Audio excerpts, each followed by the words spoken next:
Heat stroke વિશે આપણે બધું જાણીએ છીએ. ઉનાળાની સખત ગરમીમાં જ્યારે તાપમાન 45 ડિગ્રીથી વધારે હોય ત્યારે શરીરનું તાપમાન વધી જાય અને એને કારણે હીટ સ્ટ્રોક થાય છે. સામાન્ય હીટ સ્ટ્રોકની સારવાર આપણને બધી ખબર જ છે, પણ સિવિયર હીટ સ્ટ્રોક થાય કે જેની અંદર દર્દીનું બોડીનું ટેમ્પરેચર 104 ડિગ્રીથી વધારે થાય, મગજ પર અસર થાય જેને કારણે ખેંચ આવે, સભાનતા ઓછી થઈ જાય અને કોમામાં પણ સરી પડે, કિડની પેશાબ બનાવવાનું બંધ કરી દે અને લોહી ઉલટીઓ થવાનું ચાલુ થઈ જાય અને પેટમાં દુખાવો થાય.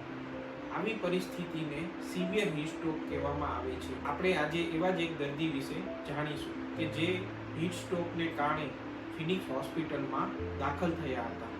દાખલ થયા ત્યારે એમનું બોડીનું ટેમ્પરેચર 107 ડિગ્રી હતું. એમને ખેંચ આવતી હતી, સભાનતા નહોતી, ઉલટીઓ થતી હતી, કિડની પેશાબ બનાવવાનું બંધ કરી દીધું હતું અને ક્રિએટિનિન એમનું 3થી પણ વધારે હતું. આ પરિસ્થિતિમાં તેમને તાત્કાલિક વેન્ટિલેટર પર લઈને 24 અવર્સમાં જ એમનું શરીરનું તાપમાન અને બીજી બધી સિસ્ટમને સપોર્ટ કરીને સારવાર કરવામાં આવી.